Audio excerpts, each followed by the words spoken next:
অব্যাহত বৃষ্টি ও ভারত থেকে আসা পানিতে ফুঁসে উঠেছে কুমিল্লার গোমতী নদী। বন্যার কারণে অবনতি ঘটেছে ব্রাহ্মণবাড়িয়া এবং খাগড়াছড়িতে। এই তিন জায়গা থেকে যুক্ত হচ্ছেন আমাদের সহকর্মীরা। শুরুতে চলে যাব কুমিল্লায়, সেখানে আছেন আমাদের সহকর্মী নাসির উদ্দিন চৌধুরী। নাসির, কুমিল্লার বন্যা পরিস্থিতির কি অবস্থা দেখছেন জানাবেন। কুমিল্লার বন্যা পরিস্থিতি যদি বলতে গেলে প্রতি মুহূর্তে বন্যা পরিস্থিতি অবনতি হচ্ছে। উজান এবং পাহাড়ি ডলে এবং ভারী বৃষ্টি হচ্ছে, এতে পানি বেড়ে চলছে। এতে পানিবন্দী হয়ে পড়েছে প্রায় জেলার 6টি উপজেলার প্রায় 5 লক্ষাধিক মানুষ। এর মধ্যেই বিশেষ করে কুমিল্লার 14 গ্রাম উপজেলা, আদর্শ সদর উপজেলা, বুড়িচং উপজেলা এবং লাকসাম, নাঙ্গলকোট এইসব এলাকাগুলো একেবারে এসব এলাকাগুলোর বাড়িঘর, রাস্তাঘাট পানিতে নিমজ্জিত এবং প্রতিটি বাড়ি ঘরে পানি, হাঁটু পানি, কোমর পানি পর্যন্ত হয়ে গেছে। অর্থাৎ বাড়িঘর ছেড়ে মানুষ, শত শত মানুষ আশ্রয় কেন্দ্রগুলো, বিভিন্ন শিক্ষা প্রতিষ্ঠানের, জেলা প্রশাসনের খোলা আশ্রয় কেন্দ্রে আশ্রয় নিয়েছে।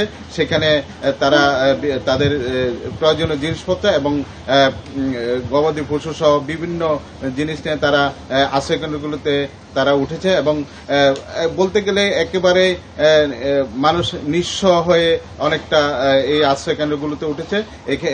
এই বন্যা পরিস্থিতি এবং পানি বৃদ্ধি পাওয়ার কারণে মানুষের চলাচল যেমন ব্যাহত হয়েছে, তেমনি মানুষ জনদুর্ভোগ বেড়ে চলেছে এবং আশ্রয় কেন্দ্রগুলোতে আমরা এখন একটু দেখতে পাচ্ছি যে সরকারিভাবে এখনো কোনো ত্রাণ সহযোগিতা না পেলেও বেসরকারি কিছু কিছু সংস্থা দিচ্ছে। তো এদিকে আমি যদি গোমতী নদীর পানি বেড়ে নাসির, ধন্যবাদ আপনাকে। আমাদের সাথে ব্রাহ্মণবাড়িয়া থেকে আরো যুক্ত আছেন আমাদের সহকর্মী খন্দকার রায়হান। রায়হান, বন্যার সার্বিক পরিস্থিতি আমাদেরকে জানাবেন। জানেন যে সকাল থেকে কিন্তু বৃষ্টি হচ্ছে। যতক্ষণ পর্যন্ত এই বৃষ্টি অব্যাহত থাকবে, আমরা যেটা কথা বলে জেনেছি আবহাওয়া দপ্তরের সাথে, তারা জানিয়েছেন বৃষ্টির কারণে কিন্তু এই বন্যা পরিস্থিতি, পানি কমার সম্ভাবনা নেই বললেই চলে। বৃষ্টি কমে যাওয়ার পর হয়তো পানি কিছুটা কমে যেতে পারে, যেটা আমাদেরকে আবহাওয়া অফিস থেকে জানিয়েছেন। তো আপনি জানেন যে ইতিমধ্যেই কিন্তু ক্ষতিগ্রস্তদের তালিকা করা হয়েছে এবং ক্ষতিগ্রস্তদের মধ্যে ত্রাণ এবং নগদ টাকা জেলা প্রশাসনের পক্ষ থেকে বিতরণের প্রস্তুতি নেওয়া হয়েছে এবং ইতিমধ্যেই কিন্তু উপজেলা প্রশাসনের পক্ষ থেকে সেই তালিকাটুকু তৈরি করেছেন। আমাদেরকে জানিয়েছেন উপজেলা নির্বাহী অফিসার আখাউড়া। তিনি জানিয়েছেন ইতিমধ্যেই কিন্তু প্রায় 25টি গ্রামের প্রায় লক্ষাধিক মানুষ কিন্তু পানি বন্দী হয়ে আছেন এবং ইতিমধ্যেই কয়েকটি প্রাইমারি স্কুলকে আশ্রয় কেন্দ্র খোলা হয়েছে। সেখানেই কিন্তু তারা আহ্বান করছেন যাতে করে এখানে এসে ত্রাণ সহায়তা নেওয়ার জন্য। আরেকটি বিষয় আমি আপনাকে জানিয়ে রাখি, আপনি জানেন যে এই এলাকাটি অর্থাৎ একটি কৃষি নির্ভর এলাকা, যার কারণে অনেক কৃষকেরই কিন্তু জমি ক্ষতিগ্রস্ত হয়েছে এবং যারা বিশেষ করে মৎস্য চাষি রয়েছেন তাদের কিন্তু পুকুর থেকে কিন্তু মাছ বেরিয়ে গিয়েছে, যার কারণে তারাও কিন্তু ক্ষতিগ্রস্ত হয়েছেন।